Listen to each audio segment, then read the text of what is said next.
Kain po. So, kamusta po? Doon po sa mga hindi nakilala sa akin, ako po si George. Dito po kami nakatira sa Australia for more than 10 years now. And ito po, ngayon po pag-uusapan po natin ang kagastusan dito sa Australia. Kung di nyo po napapanood, gumawa po ako ng video about rental properties or rental prices po dito sa Australia. Lalagay ko po dito yung link or sa description po sa baba. Meron din po akong grocery video. Explain ko po doon kung magkano po yung grocery namin per month para sa pamilya po namin. Tatlo po kami, yung asawa ko po si Jessa and anak ko si Hannah. May isa po kaming aso. So ngayon po, pag-uusapan po natin yung iba pa pong kagastusan po natin or kailangan nating i-budget monthly, which is kung may kotse po tayo, yung car insurance, car registration, fuel or the actual running cost po ng kotse, health insurance po, pet insurance, at yung mga patingi-tingi pong subscription natin na kumakain po ng budget natin per month. So tara po, pag-usapan po natin. Ang una po nating pag-uusapan is yung car registration po o rehistro. Tulad po dyan sa Pilipinas, dito po sa Australia, annually po ang renewal ng kotse po natin for the registration. Marami pong factors na nagdadrive kung mataas po or mababa yung babayaran nyo po para sa car registration for that specific year. Ang una pong factor is, of course, kung nasa pong state kayo. Alam nyo naman po siguro na sa Australia may 6 po na states and kada state po is nagbabari po yung price ng car registration po nila. Kahit parehong kotse lang po yun. Kung nasa Queensland kayo, ito po yung kotse nyo, ganito po yung binabayaran nyo. Pag pumunta po kayo sa New South Wales and doon po kayo lumipat, ay yung pa rin po yung kotse nyo, possible po na iba yung babayaran yung presyo po doon. Pangalawang factor naman po is kung kasama na po doon sa annual cost ng registration yung CTP or Complementary Third Party Insurance. Alam ko po meron pong equivalent dyan sa atin yun eh. So may mga state po na sinasama na po nila dun sa actual bill or yung iba naman po na mas mababa yung car registration pero kukuha po kayo separately ng CTP. Ang pangatlong factor naman po is roadworthy certificate. Roadworthy certificate naman po is ito po yung parang confirmation na yung kotse nyo po is safe tumakbo sa roads ng Australia. Not only para sa inyo po, but also para sa ibang tao at para sa properties ng ibang tao. So, kung kailangan po ng state nyo yun, every year, kailangan nyo pong ilabas out of pocket po. Dito po sa Queensland po pala, wala pong ganun. Another factor, which is pang-apat, is kung gaano po kabigat or kabilis yung sasakyan nyo. Of course, kung mas maliit po yung sasakyan nyo, mas maliit po yung cost niya compared do sa babayaran nyo kung medyo nakaangat-angat kayo dito at may shuttle service po kayo, iba po yung presyo nun. Pero nakaangat-angat na po kayo, so I don't think cost will be an issue. So, for example po, ito po yung average typical price ng isang family car, 5-seater, 7-seater, mag-range po siya ng $700 to $1,000 Australian dollars per year. Pero wag po kayo maglala. Alam ko po meron po mga payment plans po dito sa Australia. For example, dito sa Queensland, instead po na isang bagsakan nyo po babayaran yung $1,000, for example, pwede nyo po siyang hatiin every quarter. So, about $250 po siya every quarter. At least mas madali po nating i-budget. So, yun po yung range, $700 to $1,000 for car registration. Another po na pagkakagastusan natin kung may kotse po tayo dito sa Australia is yung car maintenance po. Personally, ang sasuggest ko po is dalhin po natin yung kotse natin sa professional mechanics every 6 months. May mga kilala po akong Pinoy and even po ibang lahi na may alam po sila sa pagmemekaniko and sila na po yung gumagawa, and saludo po ako sa mga ganon dahil medyo makakatipid-tipid po tayo. Dito po sa Australia, pag magpapabook po kayo ng car maintenance sa professional mechanics, may dalawa pong klase. The first one is yung basic servicing. Yung basic servicing po is yung kasama na po doon yung change oil filter, aircon filter, check po yung tire pressure, check yung windscreen wiper po kung kailangan ng palitan. Overall, general health po ng kotse nyo. So, ang presyo po nun is $250 to $400 per visit po. So, kung may makita po silang mga kailangan pong palitan, hindi naman kaagad po nila pinapalitan. Ang nangyayari po is tumatawag po sila or kinakausap po nila kayo kung pwede po nilang palitan, and advice po nila kung safe or hindi, and then bigyan po nila kayo ng presyo. And nasa sa inyo po yun kung i-accept nyo po yung suggestion nila. And typical po sa akin, kapag sinabi kailangan natin palitan ganito, kailangan natin palitan ganito, pinapalitan na po. Mas okay na po na safe yung mga passengers nung sasakyan, at okay po yung health ng kotse, para at least po, di ba, wala po tayong problema or sakit ng ulo sa mga susunod na araw o buwan po na gagamitin natin. So yun po yung basic service, around 250 to 400 every visit. Sabihin na po natin every 6 months. Ang susunod naman po is yung logbook servicing. So ano po itong logbook servicing? So pag bumili po kayo ng kotse, alam nyo po yung parang manual or yung logbook na kasama ng kotse nyo. Kung titignan nyo po doon, every specific mileage po, meron pong recommended change part po yung mga manufacturers po ng kotse, and yung po yung susundan nung mechanics. Of course, mas mahal po yun, and hindi po makapagbigay ng presyo kasi po hindi ko po alam kung magkano yung mga prices ng parts, pero pwede nyo naman pong ipakode dyan sa mechanic.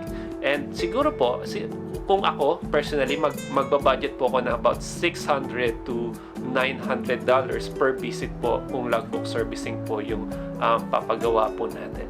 Another pagkakagastusan po kapag may kotse po kayo dito sa Australia is yung car insurance. Of course, medyo tricky po yung computation dito kasi nakadepende po din siya sa iba-ibang factor.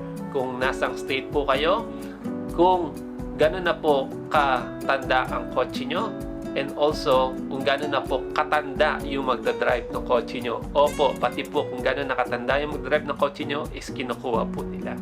Typical po, kapag under 25 years old, mas mataas po ang insurance premium na babayaran nyo kasi po na kinoconsider pa po nila na medyo risky driver po yung mga under 25, although hindi naman po lahat, yun po yung generalization po nila dito.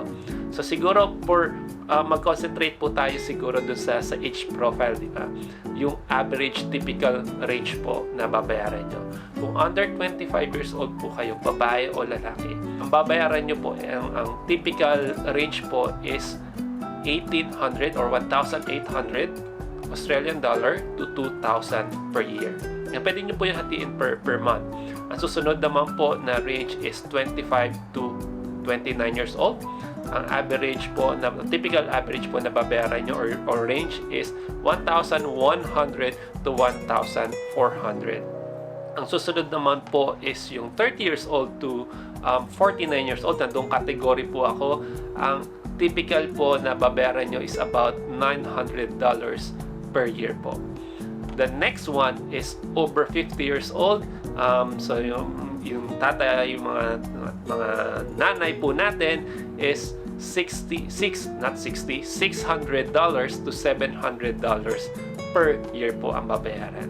Ako po personally, tatlo po kami dito. Ang binabayaran ko po on a sedan. 2016 yata yun yung model ng kotse ko is about $90 per month po.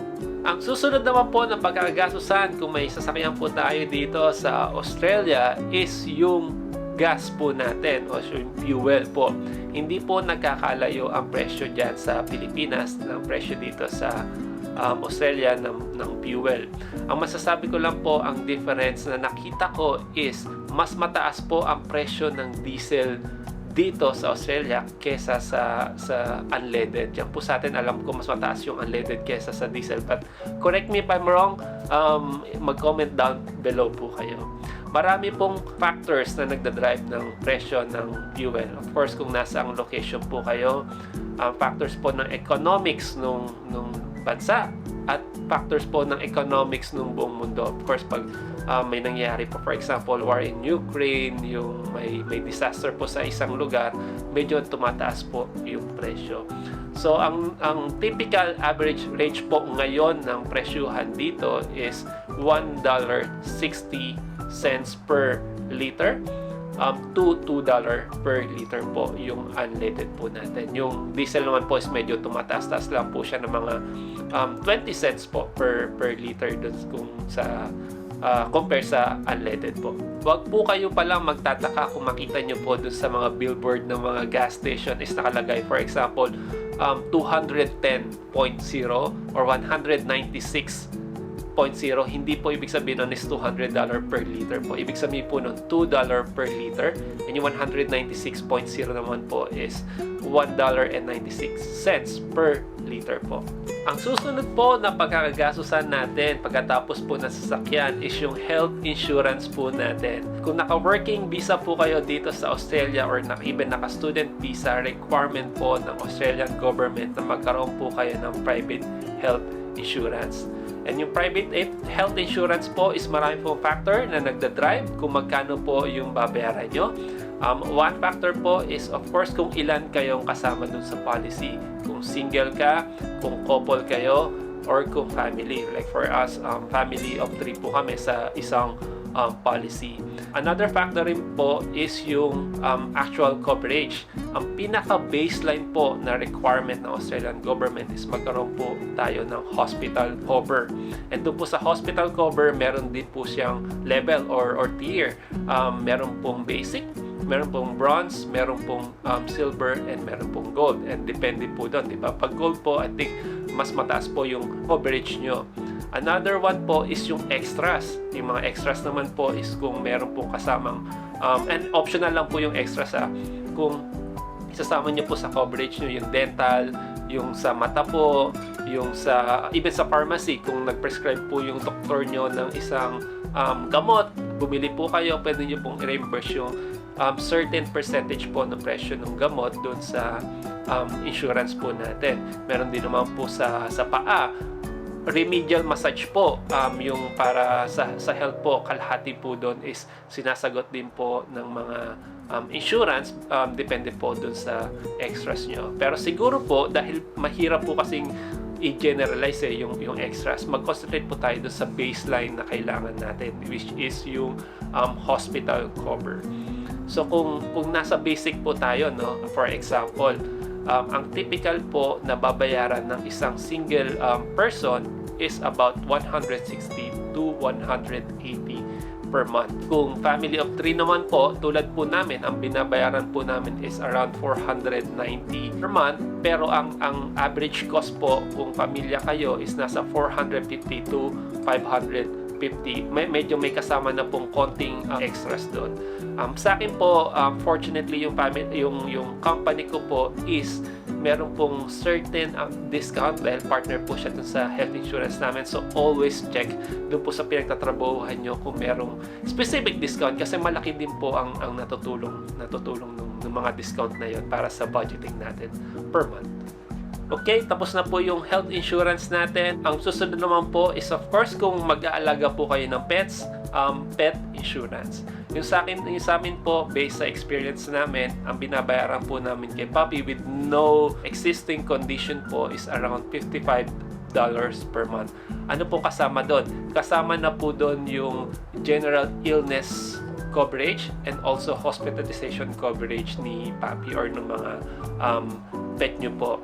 One tip siguro po na pwede ko mabigay sa inyo kapag namimili po kayo ng mga insurances tulad po ng health insurance, pet insurance, meron din po sila tinatawag dito na content insurance. Sa bahay naman po yon kung gusto nyo pa-insure yung mga content nyo po sa bahay for theft, for fire, is to shop around providers.